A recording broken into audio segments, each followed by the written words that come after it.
Onions. Everything savory and delicious starts right here. Today I'm all about caramelizing, and I'm gonna share my tips and techniques how to develop that deep, rich flavor. The key to caramelized onions, 2 words, all day, or low and slow. Heavy bottom pan on a low, low heat.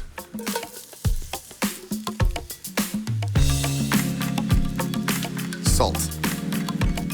What the salt is gonna do is gonna draw out all the liquid from the onions. As these slowly cook down, that liquid's gonna reduce and intensify the sweetness of these onions, giving me perfect caramelization. I can't stress enough how important it is to be low and slow at all times. Take your time. The worst thing that's gonna happen is your whole house is gonna smell amazing. So after a little bit of time, here's where I am. They've come down by about half. There's still a bit of crunch, and they're not even close to being sweet enough. These still have a long way to go. Most of the liquid has come out, so now to avoid them from scorching on the bottom, I want to cover them and check them every once in a while. When I have that, then I have this. You know what? I'm not going to show you quite yet. But I do have these.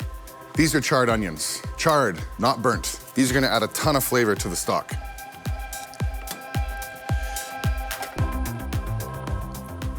Okay, so what I have here is low sodium beef stock.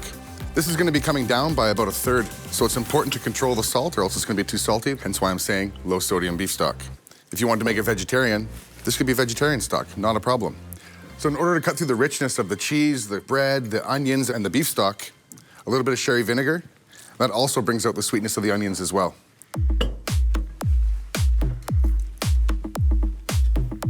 Those look great. Thanks, Chef. So, time for the big reveal. Ready? Oh yeah, that's amazing. So remember how many onions I started with? This was completely full, and now it's come down well below 3/4. So sweet, incredible.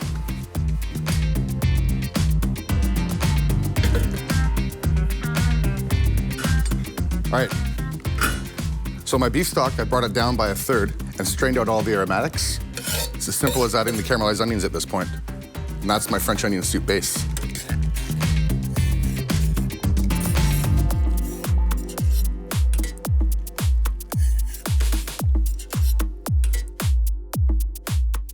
Those are for you, Chef.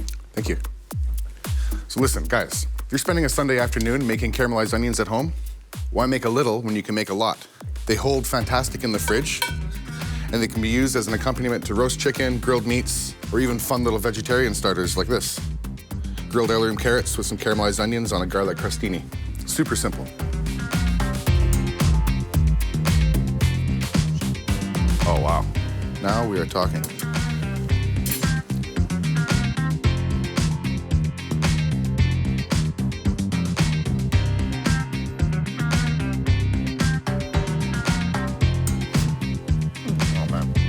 Wow. Incredible. Nice job. Whoa. Nice job. French onion soup, my favorite. Not something you want to order on a first date, but man, is that ever comforting. Wow. The most important thing to remember making French onion soup at home for the first time is leave your onions alone. The lowest heat possible, a lid, all that moisture that's cooking in the pan with the onions is going to come up to the top, drip down. Once that reduces and the onions start to melt, then it's going to start to caramelize. Never add sugar, never rush it.